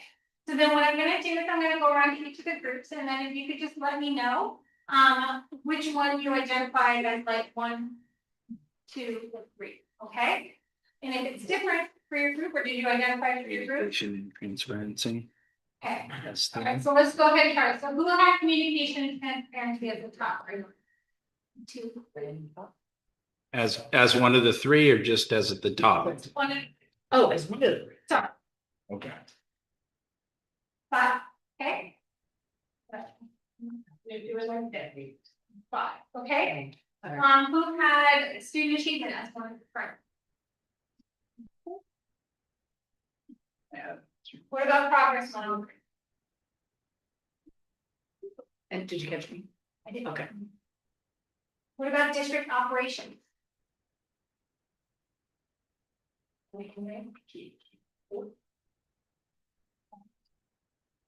Okay, governance support. And community engagement.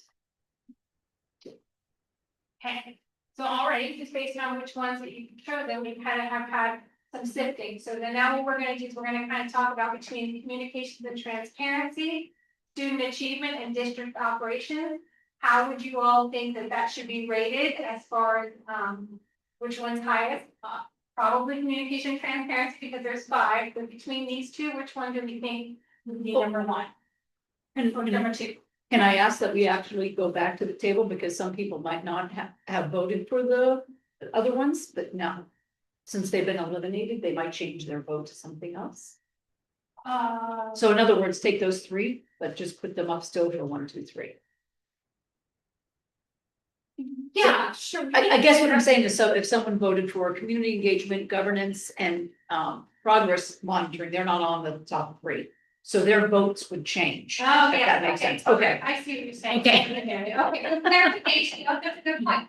So between, so if anyone wants to, if you did have one of your votes for one of these other ones, if we're only looking at student achievement and district operation, would you like to add your vote to one of these 2?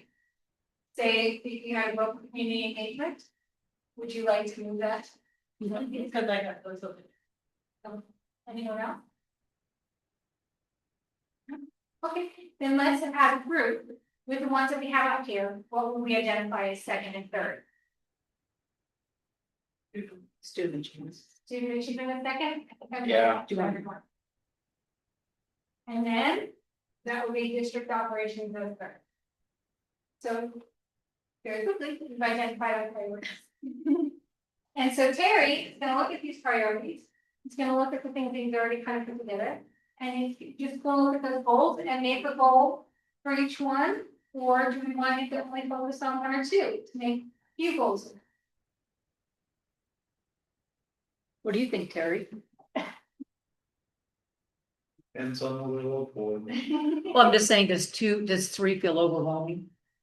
Oh, less is more, I mean. Yep. Student achievement, that's a heavy lift. It is a heavy. We've worked on that since way before I was here, and we need to continue to work on that.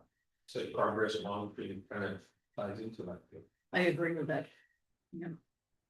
So would the board be comfortable with only asking him to prioritize his goals for this year or for the top two?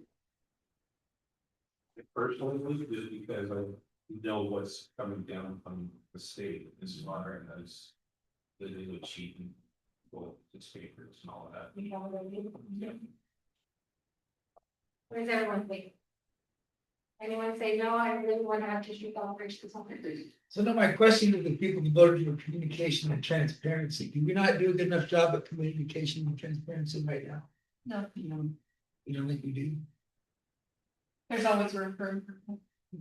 So what we're not doing is, we're not saying that we're deficient in these areas. What we're No, no, saying. that's what I'm Okay. saying, that's what I'm saying, I think we do, Right, I think we do, my thing is, the reason why I was big on the community engagement is we are. When we pass $70 million bond going forward, that we're doing I thought, a decent job. In communicating, and there's always been a bunch, too much information I can cover. To, and so forth, and whenever we've gone into an executive session or whatever, we've had all the rules and whatever that go with the topic at hand. My thing is going forward, community engagement, we're gonna be spending $40 million in the next 5 years. They probably wanna know what the hell's going on, And I think that goes for. and that's, but, Yeah. I think but that's gonna get, tied together. and so that's what I mean, so if we're. But Kevin, when we've had all kinds of different information, like Mary had a question for Kevin on the, when I was impressed with Kevin, he had distinct information that had to do with the drug test. And in 29.5 seconds, he had one answer, and in 6.2 seconds, he had the other answer. Because he had all that information that wasn't even on the agenda. You know what I mean? He just had this book, this thick of stuff, and he was able to flip through it in his Rolodex mind of anyway, yeah, you know, so a and lot of this does. so my thing, that's what I was wondering is.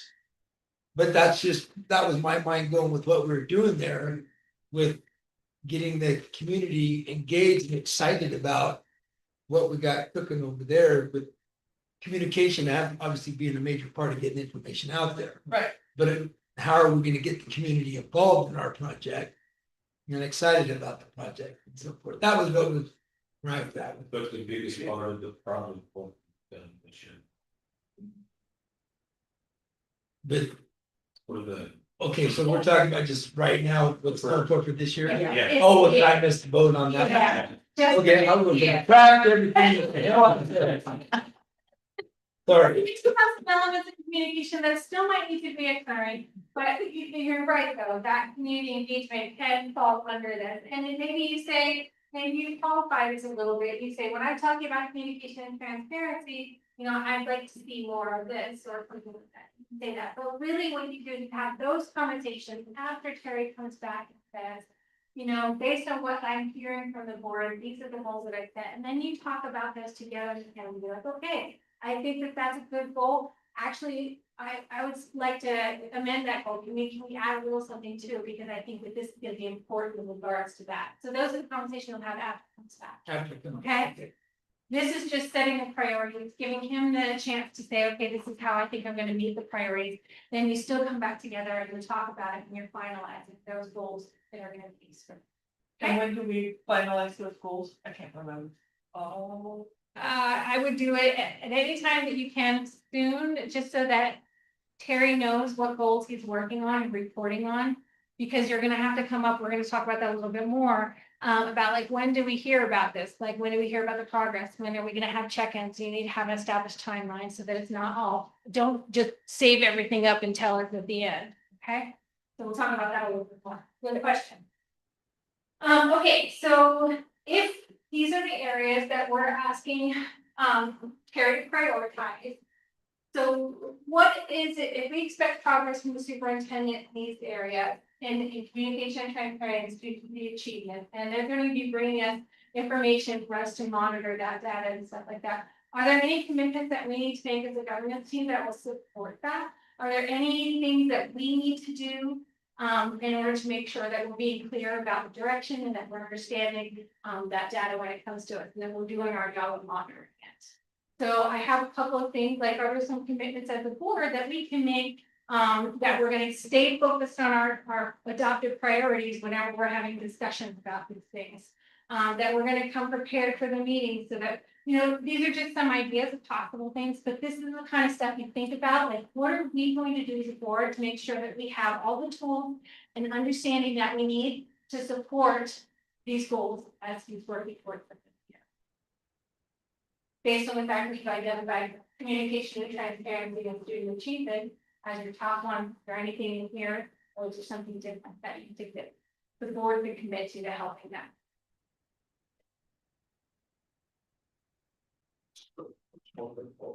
I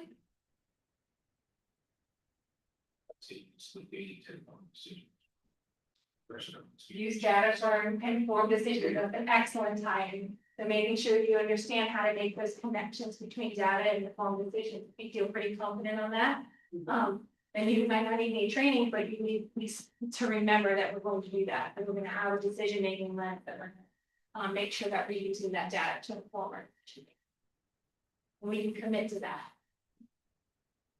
Anything else? I think it's important that we focus on adopted priorities. Because it's really easy to get distracted by other things, especially when you have community here. Asking things that maybe aren't our part of our job. And just making sure that we focus on those priorities. Since we told Terry that's what we wanted him to focus on. Yep, that's exactly what I'm saying. You wanna, how are you gonna support it? First thing, these are our priorities, then making sure that we're focusing on that, and there are ways to do that. And holding ourselves accountable as a board that we're gonna stay focused on that. We're only gonna talk about things that are focused on those priorities, or we're gonna choose between them if there's two things coming up. And I think monitor progress consistently. I really appreciate Terry's fully report every month. Consistent.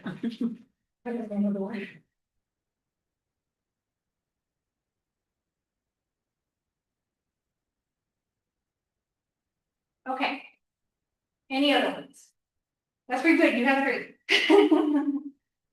So what we do is we look at, these are things that I feel that the board can commit to, and if we all agree that we commit to it, then you can develop board goals based on these priorities as well. And that might look something like this.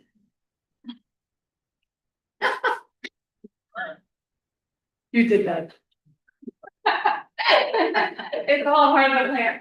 So we're gonna focus on meetings, the adopted priorities. We're gonna monitor progress with agreed upon indicators.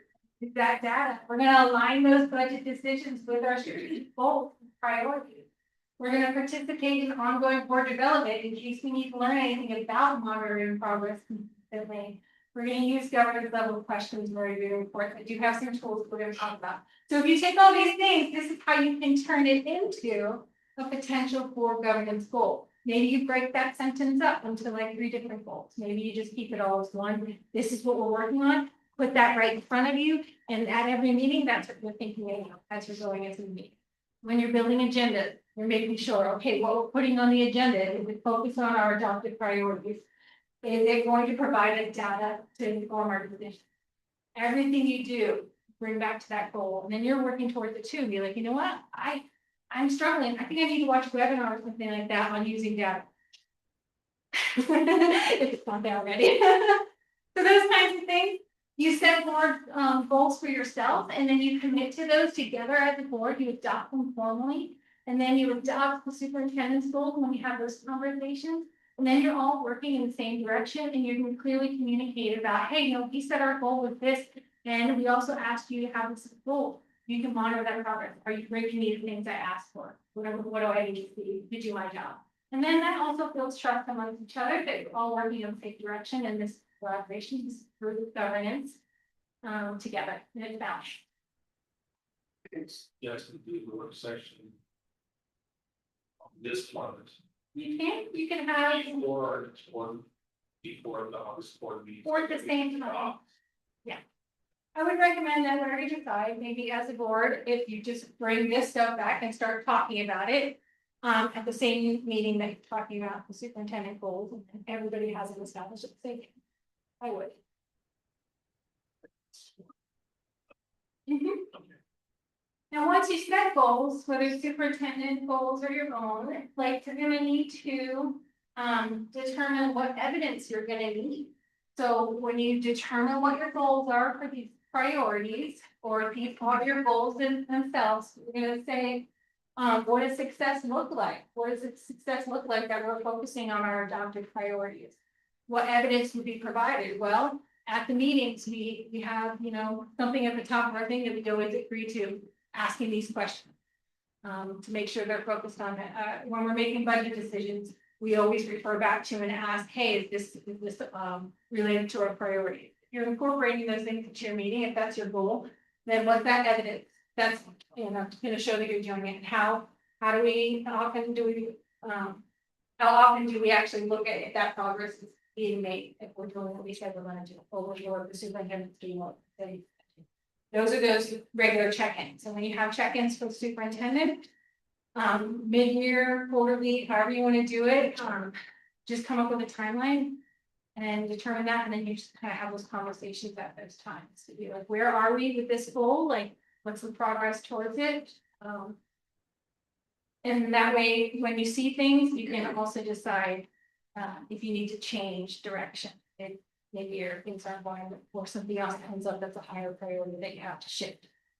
But that's kind of what you do. You ask these questions, you set things up. This is the goal, this is the evidence, this is the frequency, or maybe you say this is by the time we should see that we made it to this for progress. I did add some potential reporting categories, and a lot of them you'll see it has to do with your pillars that are up there. And sometimes you can incorporate those right into your agenda. You have a report every month that you're covering those things.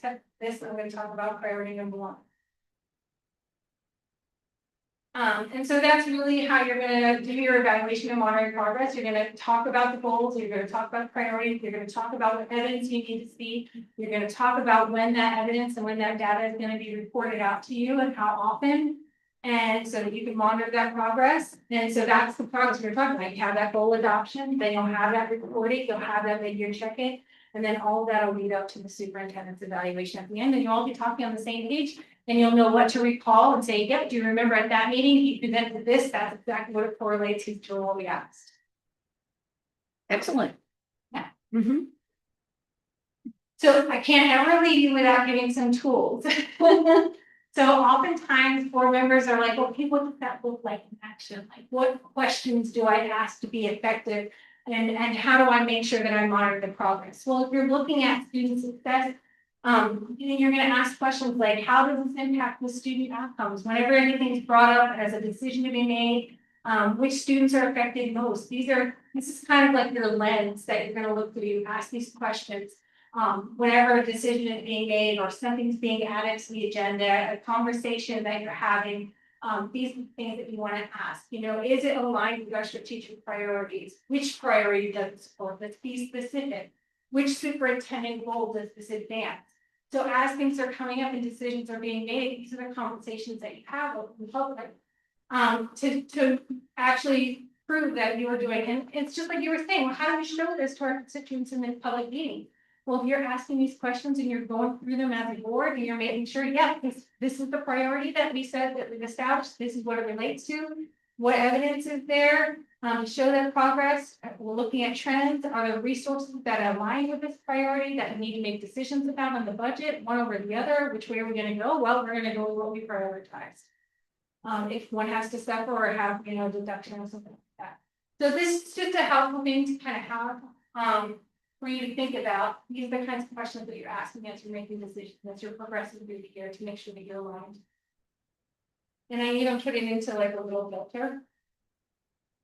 So like before adding the agenda items, we're gonna talk about which strategic priorities of the support. Is there board action needed, or is this the governance or operations? Board problem, or is this a superintendent problem? Do we even need to talk about it, or is it something we just need to direct? How does it affect the students? Does this require monitoring, a discussion, or a decision? So these are the questions that help you to stay focused on your priorities, like you were saying, to your board members deciding what do we talk about. This will help you. When you're reviewing reports, you want to have, what goal is this report connected to? What evidence does this show? What challenges remain? So this is just a one way for you to help to make sure that you're asking the right questions. And that you're also making sure that the things that are being presented and the things that you said you're going to do are actually getting done. That's how you monitor your progress. Yes. Just have a clarifying question or two. So the superintendent priorities, those are what he's going to be evaluated on? Okay, because I know during our. Well, superintendent goals. Okay, because at every meeting, Terry normally goes through like the pillars, right? Yeah. And this is not the pillars, this is something else. Because the pillar, okay, so I just want to make sure that the pillars aren't gonna be focusing on the goals are separate from. But the goals focus on the. Okay, so that's what I'm trying to clarify. Yes. Okay. Yeah, I never, that's So the the- alignment that we talked about. The last one, but we did an alignment to get. So when we talked about like, okay, this is his goal, Mhm. does that align with any of the priorities that we have in our strategic plan? So, and yes, so identify that, and make sure, okay, according to this strategic priority, this is the goal that it lines up with. How, when are we gonna see it? Are you gonna put it on the report? Yep. That's coming up? And the only reason I'm asking that, this is for all of us, is just information is really powerful. And if we're restricting information just to these things, so I just was verifying. Because there's a lot more that goes on in the district, and so Right. this is our way of knowing information. Just wanted to. And this isn't to restrict other things, but Mhm. this is to say, when it comes down to it, if you have two things that you have to talk about, you need to get business done. Mhm. Then we need to make sure, like, if something's brought up at the agenda, that has nothing to do with anything that we're, we've said is important that we need to work through, then that wouldn't go on the agenda before something that is, you know what I mean? Okay. Maybe it's a discussion that you bring back to a work session or something, but the actual business of the meeting, so the actions and decisions you're making. Making sure that those things on that agenda are aligned with your priorities, aligned with your goals, aligned with the superintendent's goals. And not just, we're just talking about whatever we want to. So there's a process you go through to make sure, even just to get things on the agenda, and it's not to say that you can't bring things on the agenda. You just have to make sure that you're prioritizing the things you said are first. Before you, if there's time, and we talk about those other things. You invest your energy in your conversation, your decisions, and the things you said are most important this year. And then maybe that other thing has to be held off, and that can be bounced up and then later. Okay. All right. So that brings, what that's what I thought. So the next steps really, the things that we talked about, I'm gonna put all these things together. You have the starts of a development for board superintendent, operating a communication agreement. You have the starts for the priorities and the starts for some of the goals, that some of the ones that Terry's already started to come up with are gonna align with that. So Terry's gonna wanna bring that back. We'll bring an operating agreement back based on all the things that we've shared today. And the board and the superintendent will talk about these different things together, and then the boards make decisions. If you want to just, all the things you talked about, you really just want to make sure it's established and it's formalized in public somehow. If that's finalizing the operating agreement and then adopting it, establishing your goals and like saying, okay, have some action that you're gonna say that these are our goals and we're establishing them for this year. Same with superintendent goals. And then that idea of, if you're going to have the evaluation timeline for the superintendent, okay, when are we gonna be seeing certain things? Once you've identified what you need to see, what's the frequency it's gonna be brought back to you. And if you said you have a report that you do every month, that might be the way that you do it. Just establishing that schedule, when the check-ins are gonna be, when Terry's gonna provide self-evaluation before you actually do your summative evaluation at the end of the year. So everybody's on the same page and there aren't any surprises as far as the time of year, and you're not putting all your work into the end of the year when the evaluation coming up and just, okay, I'm gonna dump everything to the board now. It's good for him, it's good for you to slowly prepare for that end of the year evaluation. Yeah, it does. And then also, if you bring it to the board, then you have, fortunately for you all, 9 people to remind everyone of where it came from and when it happened, right? Are there any other questions or concerns or things that you would like to bring up about this today or superintendent goals, board goals? I know under those action items from the previous screen, you were saying, you know, these are things that you really want to try to do in public. But those, of course, we can't do now because we're at the beginning stages. correct? Okay. Yeah, I mean, we've been working toward this. You have to put it into a document, you have to bring it forward, have that final discussion, and then adopt what everybody. And then who is the person that's doing that? You, Didn't everybody I hear? don't know how to write. I am going to give you a report from this with all the information, then it'll be Terry's next steps to put these informal documents that are brought up to the board in your packets that you can read and be prepared for that discussion. And you can discuss whether or not you want to have an additional work session before you have that. So maybe the night that you're going to adopt it, you have an additional work session just to clarify, hey, is everybody good with this final document? Are there any other changes that need to be made? Are there any additions that need to be made? Are we all good with this? And then when it comes time at the regular session, you can just approve it, everybody knows. Okay? Yeah. Anyone else? All right, well, I hope that you all found beneficial use of your time. I know that we take some big time to workshop through some of these things. It's all a process, but you want to be doing these things outside of your business meeting because you do have to get that business work done. So I think that's one of the most important things I heard from tonight is that maybe we need some more regular work sessions and time to spend as a group, not necessarily having training, but having topics that we talk about. Yeah, so I was gonna say, is that something that, because of where we are right now, we're in an open meeting? If we should all discuss that right now about having a work session so we can. Because tonight I know. I wouldn't recommend it Yeah. because Would or would not? I would not, because that was not placed on the agenda. That's what I was wondering. Okay. Yeah, So we want to notify the public that at your work Right. session, you're going to be having these discussions. So potentially people can listen in, or they can be prepared, or they can contact their board member in their area and say, hey, I really want you to consider this when you're. yeah, just tonight is our, in July, we always come up with the board meeting time. You've got a stuff. It's lot like of if stuff. we're gonna have, Oh, talk yeah. about a work session, it's just another thing to talk about. That's technology. true. Yeah, Well, when you get to that point on the organizational meeting, if it's on the consent agenda, you could pull it off for another brief discussion and say, hey, do you think that there's some times on these schedules that we can add in a work session? I mean, it is already on the agenda to talk about your board meeting it's schedule. yeah, So that would be an appropriate time. You've warned the public, they will be here at that time, not now. If they have something that they want to talk about. Does that seem fair to the both of you, Lily?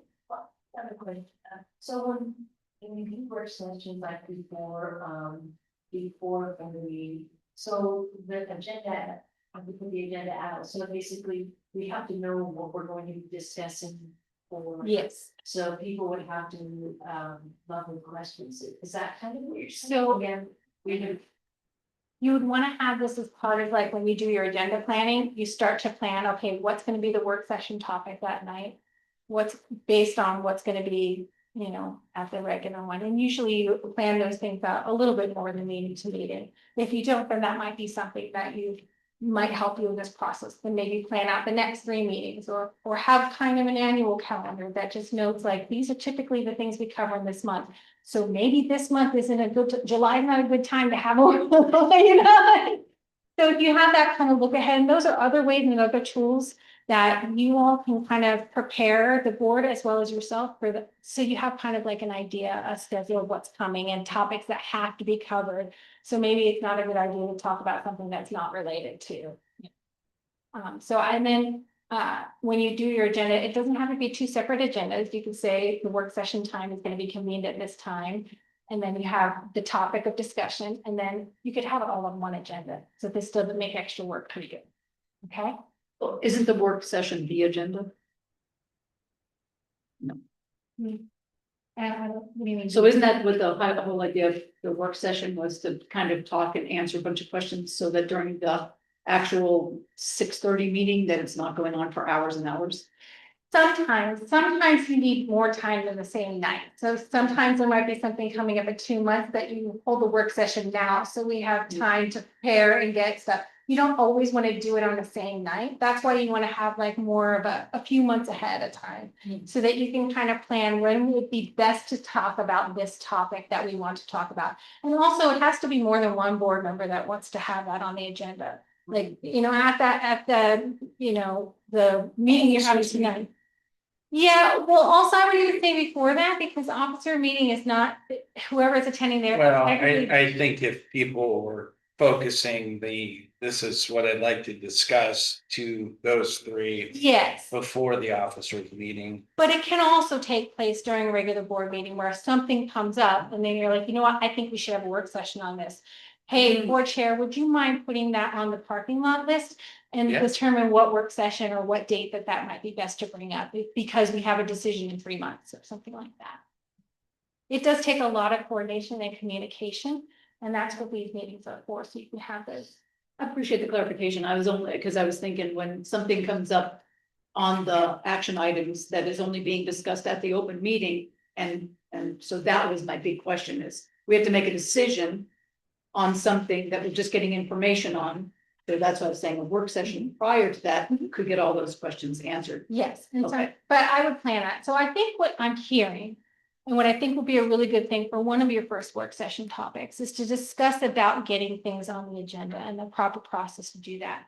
And whether it's work session or regular session. And there are some tools out there that some people use where they say, okay, a board member has like a request form, this based on this priority, I would like to talk about this. And I would like to do it before we hear the budget report, you know what I mean? Like where you can have kind of a little form, you can submit that, or just a couple of questions that you submit to the board chair. And then when the board chair goes into that agenda planning meeting, then he can sit there and say, hey, I've had a request from several board members about this topic. Like, I really think we should bring this up, or there's been one board member who wants to talk about this. Should we provide time where we can discuss if that's something that the rest of the board would like to do? So that we're not having a few people making the decisions, we're having the whole board still making. Nice. Okay? Yes. Any other questions? Clarities? Thanks for your hard work. I appreciate it. And let me know if anything comes up. You're welcome to kind of reach out, anything that we talk about here, and I'll direct you to someone else if I can't help you.